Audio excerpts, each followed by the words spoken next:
Hai teman-teman, ketemu lagi dengan saya Didit di kanal saya Didit. Golang makin hari makin populer aja. Semakin banyak yang pakai dan mulai menjadi bahasa pemrograman yang mainstream di perusahaan teknologi di Indonesia. Agustus ini Go merilis versi 17. Mari kita lihat apa aja yang berubah di versi baru ini.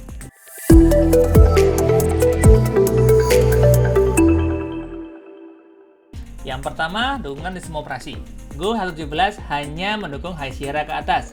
Sementara berita baik untuk memakai Windows di atas ARM64 karena Go 1.17 sudah mendukung Windows di atas ARM64 bit. Yang kedua, dari sisi compiler dan dependency management.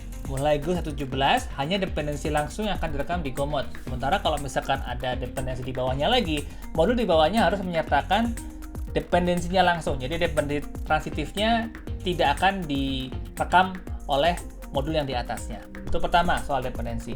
Kemudian, Go juga mengubah calling convention untuk platform AMD 64, terutama untuk Windows, Linux, dan macOS, tadi semua OS-nya ya.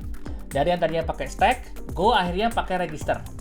Jadi, mengurangi transfer dari prosesor ke memori, dan juga mengurangi size executable sejak 2%, dan menambahkan performa kurang lebih 5% menurut pengembang Go-nya sendiri. Soal stack dan register saya pernah bahas di retro coding saya ketika membahas tentang calling convention di DOS programming. Kemudian dari sisi runtime, perubahannya tentunya banyak.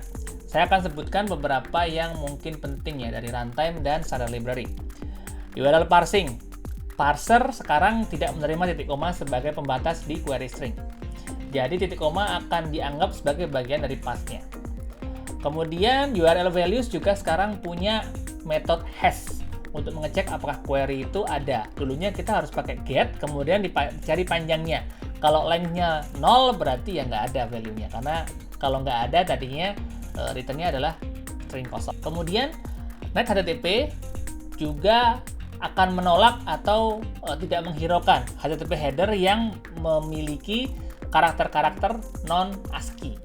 Perubahan yang lain yaitu cara menghandle negative run.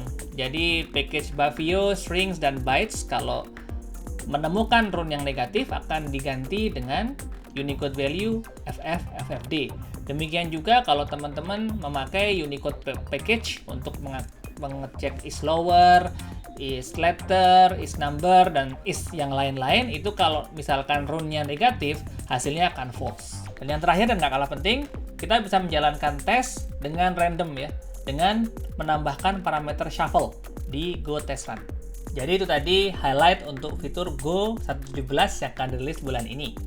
Untuk lengkapnya, link ada di bawah, ada di deskripsi. Jadi kira-kira fitur apa yang teman-teman suka? Silahkan komen di bawah dan jangan lupa like dan subscribe, dan jangan lupa juga pencet tombol lonceng supaya nggak ketinggalan video-video selanjutnya. Oke, mau bisa programming, nggak usah rungsing, yang penting coding aja dulu. Bye-bye.